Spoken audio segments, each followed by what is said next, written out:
Hello everybody. Welcome to another episode of UnPontificated. And today we're going to discuss a couple of things. We're going to look at what's going on in the elections, the Canada federal election that we're going to have on April 28th, 2025. And then I've got a question that I want to ask you guys. Let me know what you think in the comments. The question is, should taxpayers pay for a drug that prevents a disease caused by a dangerous lifestyle? Should taxpayers pay for a drug that prevents a disease caused by a dangerous lifestyle? And you'll see what I mean as we get into it. But first, the elections. The first week of campaigning has come to an end. We're into our second week. Day 8. Was it day 9? I don't know. But and what did the results show in the polls? The polls seem to be overwhelmingly, at this point, in the Liberals' favor. You're seeing polls showing the possible Liberal majority happening. And you also have some strife, some discontent in the Conservative camp. It is quite serious. It is quite a serious turn of events. But as you know, I like to watch all these political shows with these talking heads talking. And so we're going to look at one of them. This is Mercedes Stephenson on the West Block talking to an Ipsos Reid CEO. Let's check out what he is saying. First full week of the federal election campaign, with the party leaders scrambling around the country. This compressed race, there's only a month left already, has seen a significant change from the polls a few weeks before it started, and one larger-than-life topic taking up most of the oxygen. We're starting our show off today with the latest polls. Ipsos CEO Darrell Brooker joins us now. He, of course, has the latest numbers. People keen to know, we've heard a lot about the polls and changes this week. Darrell, the big question a lot of people are asking, and that has been big inside the campaigns, is who's best to deal with the Canada-U.S. relationship and Donald Trump. What are your numbers saying about that? Well, there's no disagreement on this. The Liberals are ahead of the Conservatives by 40 points on this question, 60 to 20. The NDP is not even in the game. If this is the ballot question, you can see what's going to happen. Why do you think that question is so important in this election? Well, it's really important because it's the one that's really driving a lot of what's going on in the news. And as Canadians get more engaged in the election campaign, they're taking their cues from things like what they're watching today. They're also very worried about the effect of this on their own personal lives. So it's become a big issue, and it's the one we're focusing on. And it's becoming a big issue in the Conservative campaign. We're going to talk to one of our journalists about that in just a few moments.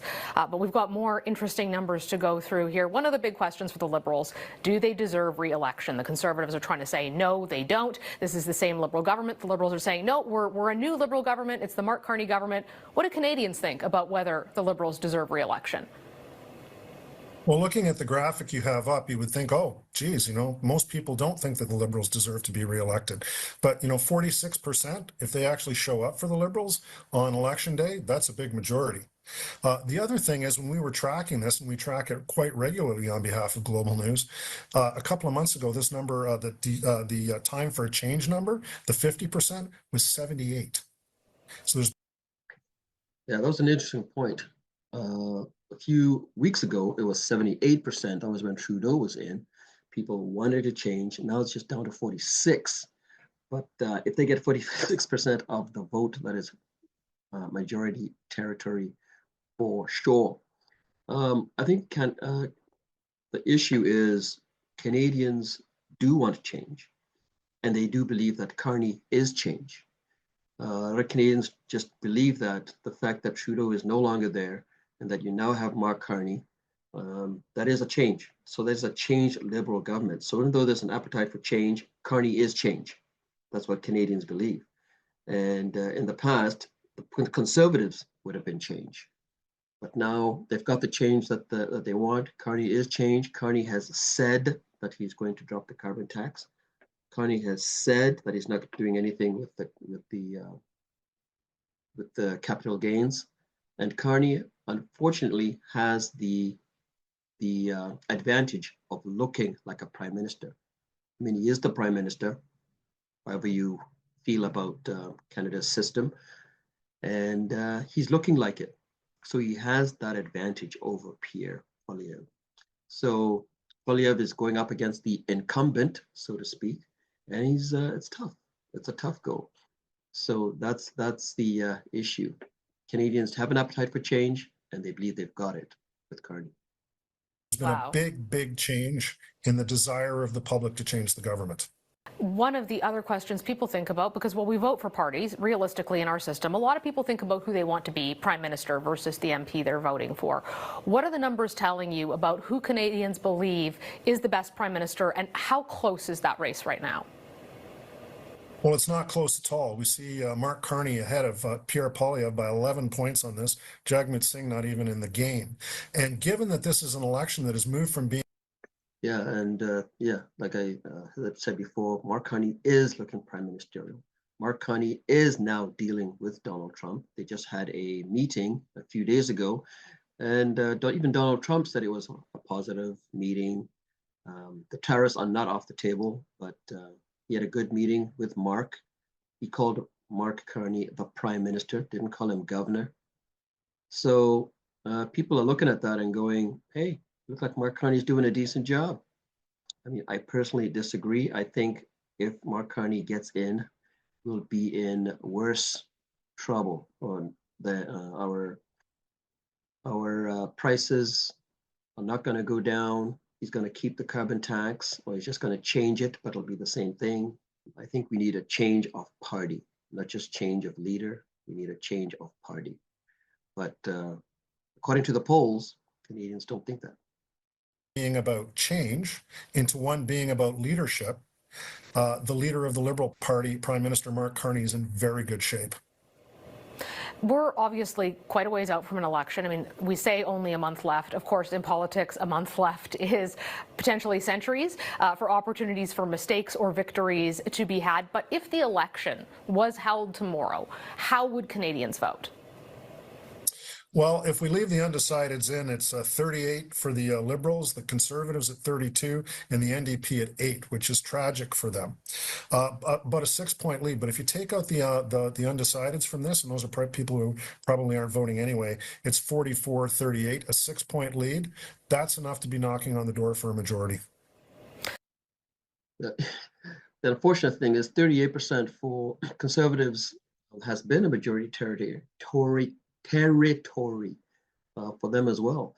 When Stephen Harper won a majority back in 2011, he got 39% of the vote.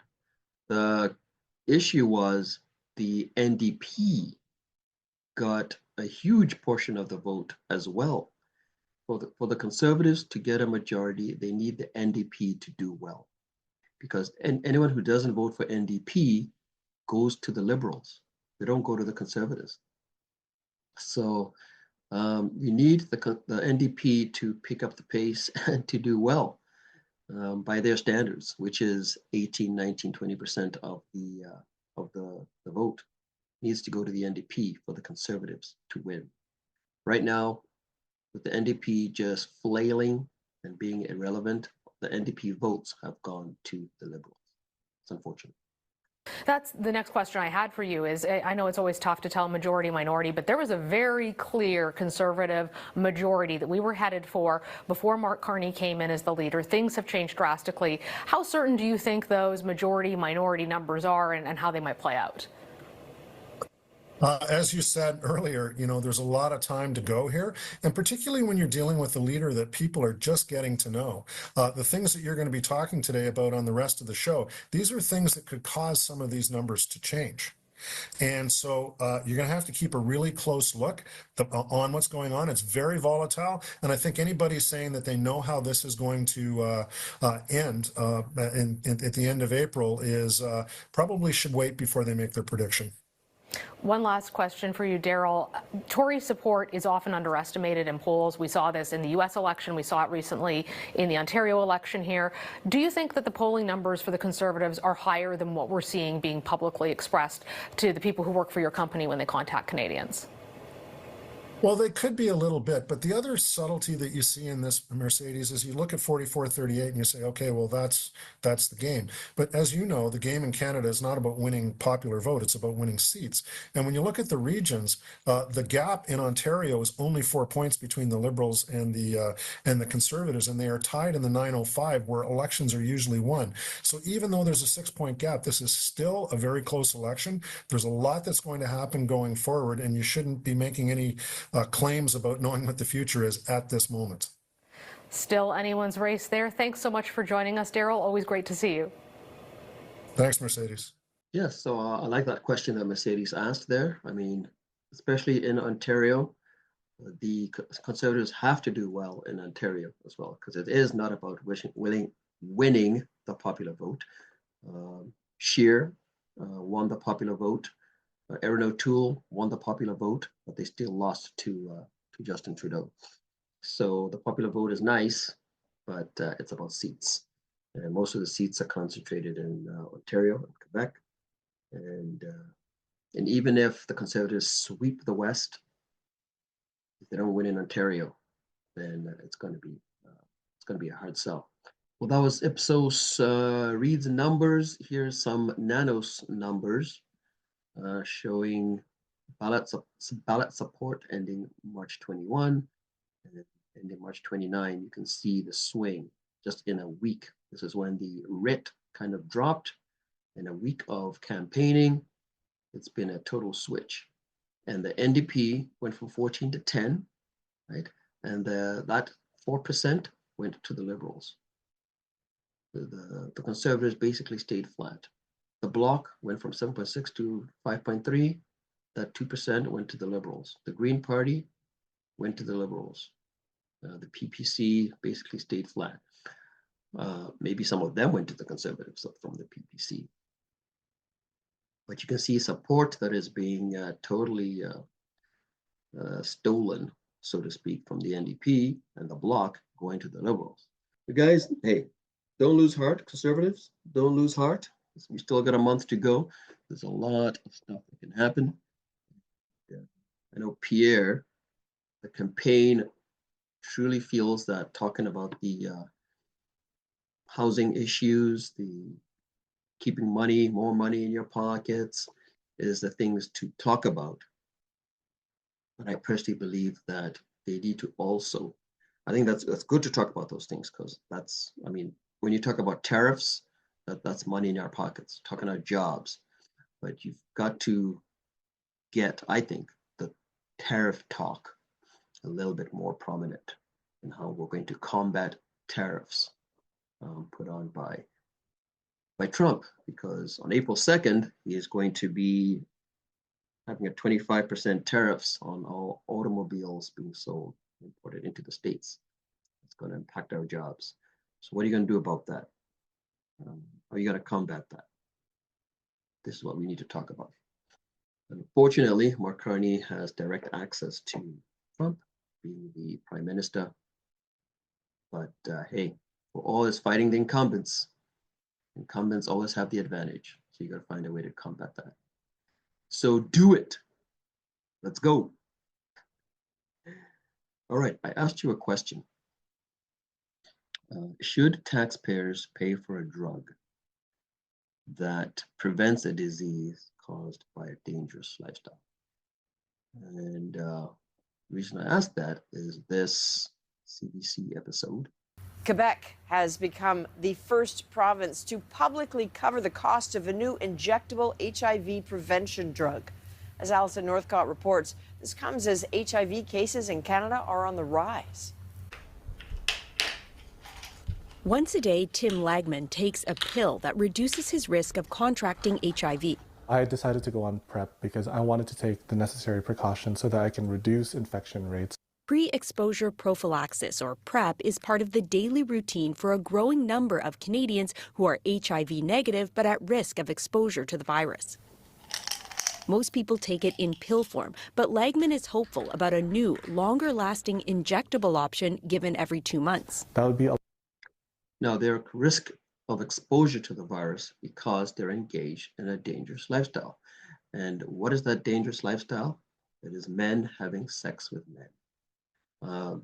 And they don't say that in this piece, but it becomes obvious that that's what they're talking about as you go. A lot easier for me, my peace of mind, and my schedule. Injectable PrEP for me it just fits into my lifestyle. Sold under the name Apretude, the medication was approved by Health Canada last year, and Quebec recently became the first province to publicly cover part of its costs. This is our lab. Dr. Régent Thomas has been at the forefront of the fight against HIV and AIDS for decades and has seen life-saving advances in treatment and prevention. So this is the medication here? Yeah. He says injectable PrEP could be a game changer for some patients. It's very important because I think it's the future. The number of new HIV infections in Canada increased by 35% between 2022 and 2023. Experts say there are multiple reasons for that, including a lack of access to prevention. I think there are a lot of... Ken Monteith works with a coalition of Sure. I'd be interested to know what the other reasons were. She said, including a lack of access to prevention. Is there more promiscuity amongst gay men? They're not engaging in safe sex with each other? AIDS groups in Montreal. He's HIV positive and says prevention people can access and afford is crucial. We want to make sure that people have all the choices possible so that we're adapting their treatment to their lifestyle and not the other way around. Monteith says HIV treatments and all forms of PrEP should be free across the country. Right now, even with insurance, many people still have to pay part of the costs. Anyway, you guys can go see more of that on CBC if you want. But my question was, okay, so these men are engaged in a dangerous lifestyle. Personally, I am a Christian. I believe that homosexuality is a sin. But that's what I believe. I believe that's what the Bible teaches. Now you want to be engaged in this dangerous lifestyle that is going to potentially give you a dangerous disease, and you want me to pay for it. I personally, I have no problem with PrEP. The fact that the drug is available for people who want to prevent themselves from getting HIV, becoming HIV positive. I think that's good. I think that the fact that we have a drug available is good, because not only gay men get HIV, you may have a partner who's HIV positive, someone you fall in love with, and they may be HIV positive. So you want to prevent yourself from getting HIV, you take PrEP or whatever it is. But when you're just willy-nilly engaged in a dangerous lifestyle, should the taxpayer pay for it? Now, there could be, playing devil's advocate against myself. Here is a story from 2016. Again, CBC says HIV prevention pill could save healthcare dollars. And I've looked at other studies, and all studies say prevention is cheaper than treatment. So while the cost of HIV prevention drug PrEP is high, the cost of treating someone with HIV is higher. So you can make a case that economically, do you want to treat someone who gets AIDS or is HIV positive and gets AIDS? Or do you want to prevent them from getting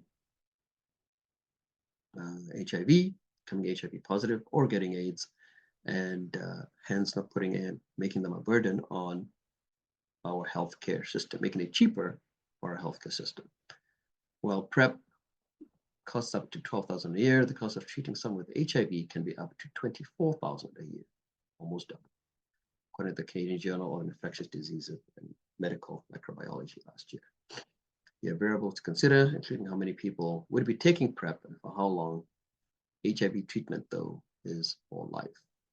So if people have done these studies, and they are showing that prevention is cheaper than treatment, because when they get HIV, then we'll be treating them, we'll be helping them out, and and it differs, the help that we give them differs from province to province. Some cover it fully, some, if you have healthcare benefits on your work, they wait for you to use those first, and then they'll cover the balance, and all these kind of different ways. We do pay for, we have vaccines that are covered. So vaccines, whether it's the child vaccines or other vaccines that are covered by our healthcare system, our provincial healthcare systems, those are covered to prevent you from getting diseases. So you might say, why not this? Well, why not this is because you're making a choice to engage in this dangerous lifestyle. That's why. And again, you might say, well, if someone's a smoker, they've made the choice to smoke, now they get lung cancer, and then we're going to treat them with a lung cancer. And I say, yes, but we don't pay for anything to prevent them from getting lung cancer, do we? Unless we do, and I just don't know about it.